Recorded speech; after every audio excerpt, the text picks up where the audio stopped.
बाप्पा, मला तुझी फार आठवण येते रे. तू कधी येणार आमच्या घरी?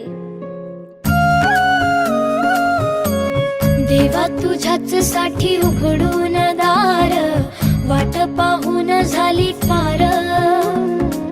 चिंता हरून देवा थकला असणार, दे माझ्या खांद्यावर भार. थोडा इथं टेकून जा,